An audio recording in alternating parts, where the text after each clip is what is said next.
اللهم صل على سيدنا محمد وعلى آل سيدنا محمد وبارک وسلم۔ السلام علیکم۔ آج ہم سورۃ نساء کی آیت نمبر 23 سے شروع کریں گے۔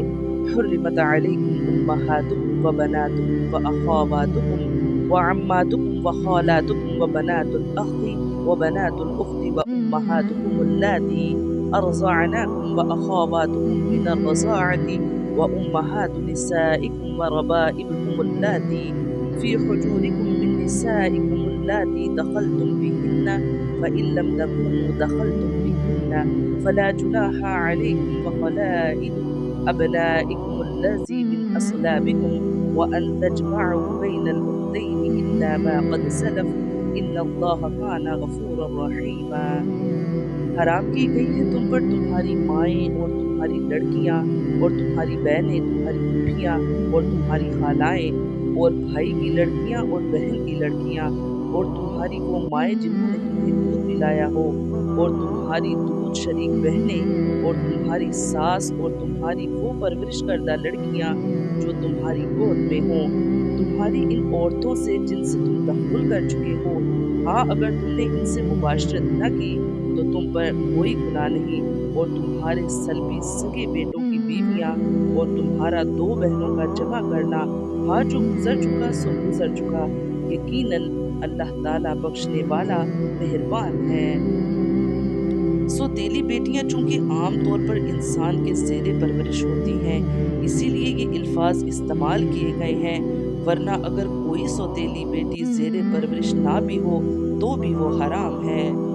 والمحصنات من النساء إلا ما ملكت أيمانكم كتاب الله عليكم وأحل لكم ما وراء ذلكم أن تبتغوا بأموالكم محسنين غير مسافحين فما استمتعتم به منهن فآتوهن أجورهن فريضة ولا جناح عليكم فيما تراضيتم به من بعد الفريضة إن الله كان عليما حكيما۔ اور شوہر والی عورتیں بھی حرام کی گئی ہیں مگر وہ لونڈیاں جن کے تمہارے دائیں ہاتھ مالک ہوں، یہ تم پر اللہ تعالیٰ نے لکھ دیا ہے، اور ان کے علاوہ تمہارے لیے سب عورتیں حلال کر دی گئی ہیں، یہ کہ تم اپنے مالوں کے بدلے میں طلب کرو، اس حال میں کہ نکاح میں لانے والے ہو نہ کہ بدکاری کرنے والے ہو۔ پھر ان میں سے جن عورتوں سے تم فائدہ اٹھاؤ ان کو ان کے مقررہ مہر دے دو، اور تم پر کوئی گناہ نہیں اس میں جس پر تم مہر مقرر ہونے کے بعد باہم رضامند ہو جاؤ، یقیناً اللہ تعالیٰ ہمیشہ سے سب کچھ جاننے والا کمال حکمت والا ہے۔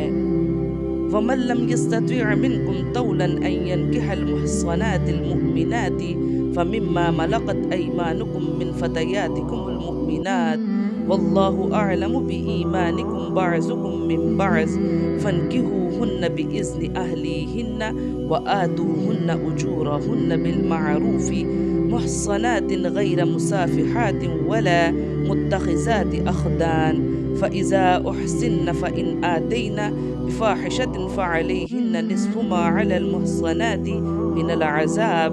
ذَلِكَ لِمَنْ خَشِيَ الْعَنَتَ مِنْكُمْ وَأَنْ تَصْبِرُوا خَيْرٌ لَكُمْ وَاللَّهُ غَفُورٌ رَحِيمٌ۔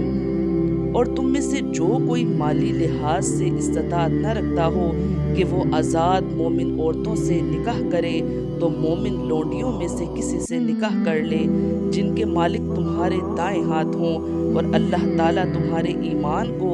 زیادہ جاننے والا ہے۔ تم ایک دوسرے سے ہو، چنانچہ ان کے مالکوں کی اجازت سے ان کے ساتھ نکاح کر لو، اور ان کے مہر ان کو اچھے طریقے سے ادا کر دو، جبکہ وہ نکاح میں لائی گئی ہوں، بدکاری کرنے والی نہ ہو اور در پردہ آشنائی والی نہ ہو۔ پھر جب وہ نکاح میں لائی جا چکیں تو اگر اس کے بعد وہ بے حیائی کریں تو ان کی سزا آزاد عورتوں سے نصف ہے۔ یہ اسی لیے ہے جو تم میں سے گناہ میں پڑنے سے ڈرتے ہیں تو یہ کہ تم صبر کرو، تمہارے لیے یہ بہتر ہے، اور اللہ تعالیٰ بے حد بخشنے والا نہایت رحم والا ہے۔ يُرِيدُ اللَّهُ لِيُبَيِّنَ لَكُمْ وَيَهْدِيَكُمْ سُنَنَ الَّذِينَ مِن قَبْلِكُمْ وَيَتُوبَ عَلَيْكُمْ وَاللَّهُ عَلِيمٌ حَكِيمٌ۔ اور اللہ تعالیٰ چاہتا ہے کہ تمہارے واسطے خوب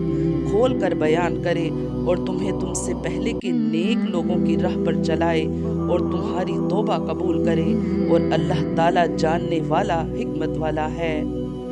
سورت کے آغاز سے یہاں تک جو ہدایات دی گئیں اور اس سورت کے نزول سے پہلے سورت بقرہ میں مسائل تمدن سے معاشرت کے متعلق جو ہدایات دی جا چکی تھیں، ان سب کی طرف بحیثیت مجموعی اشارہ کرتے ہوئے فرمایا جا رہا ہے کہ یہ معاشرت، اخلاق اور تمدن کے وہ قوانین ہیں جن پر قدیم ترین زمانے سے ہر دور کے انبیاء اور ان کے صالح پیر عمل کرتے چلے آ رہے ہیں، اور یہ اللہ کی عنایت و مہربانی ہے کہ وہ تم کو جاہلیت کی حالت سے نکال کر صالحین کے طریقہ زندگی کی طرف تمہاری رہنمائی کر رہا ہے۔ اللہ تعالیٰ ہمیں قرآن پاک پڑھنے کی، اس کو سمجھنے کی اور اس پر عمل کرنے کی توفیق عطا فرمائے۔ آمین یا رب العالمین۔